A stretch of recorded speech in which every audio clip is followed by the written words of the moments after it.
Every time I pull my hair, was any out of fear that you'll find me ugly and one day you'll disappear? 'Cause what's the point of crying? It was never even enough. Did you ever want me? Was I ever good enough? Good boys are later. Good boys are later. Assalamualaikum warahmatullahi wabarakatuh. Baiklah, kelompok kami akan membahas tentang pertumbuhan ekonomi yang diketuai oleh saya sendiri, yaitu David Halemuan dengan NIM 24370044. Saya Yelasa Fitri dengan NIM 24370132.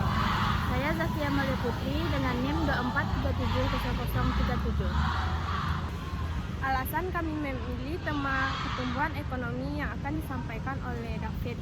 Yang pertama, karena adalah sektor investasi. Investasi dari swasta maupun pemerintah dapat meningkatkan ekonomi masyarakat.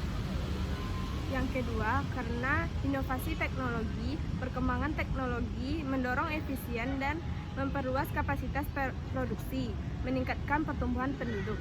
Yang ketiga, kualitas pendidikan, karena peningkatan kualitas pendidikan dan keterampilan tenaga kerja meningkatkan produktivitas dan daya saing perekonomian. Baiklah, pengertian pertumbuhan ekonomi yang akan disampaikan oleh Zakia.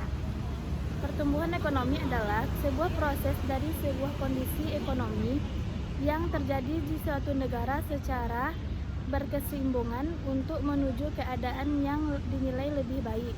Yang kedua, menurut para ahli, yaitu Sadono Sukirno, pertumbuhan ekonomi adalah perkembangan kegiatan dalam perekonomian yang menyebabkan barang dan jasa yang diproduksi dalam masyarakat bertambah dan kemakmuran masyarakat meningkat.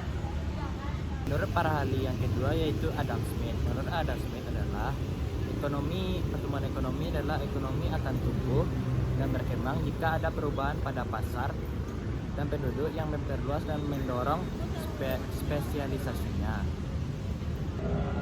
Baiklah, kami akan membacakan faktor-faktor yang mempengaruhi pertumbuhan ekonomi yang akan dibacakan oleh Zakia. 1. Sumber daya manusia. Sumber daya manusia merupakan faktor terpenting dari proses pembangunan. Cepat lambatnya proses pembangunan tergantung kepada adanya sejauh mana sumber daya manusia selaku objek pembangunan memiliki kompetensi yang memadai dan melaksanakan proses pembangunan dengan membangun infrastruktur di daerah-daerah. Yang kedua, sumber daya alam. Namun, sumber daya alam tidak saja menjamin keberhasilan proses pembangunan ekonomi apabila tidak didukung oleh kemampuan sumber daya manusia dalam mengelola sumber daya alam. Baiklah, saya akan membacakan yang ketiga, yaitu ilmu pengetahuan dan teknologi. Perkembangan ilmu pengetahuan dan teknologi yang semakin pesat mendorong adanya percepatan proses pembangunan. Pergantian pola kerja yang semula menggunakan tangan manusia yang akan digantikan oleh mesin-mesin canggih yang berdampak kepada aspek ekonomi, efisiensi, kualitas, dan kuantitas. Serangkaian aktivitas pembangunan ekonomi yang dilakukan dan pada akhirnya berakibat pada percepatan laju pertumbuhan ekonomi. Baiklah, sekian dari video kami. Jika ada salah dan janggal, mohon maaf. Kami sudahi dengan Assalamualaikum warahmatullahi wabarakatuh.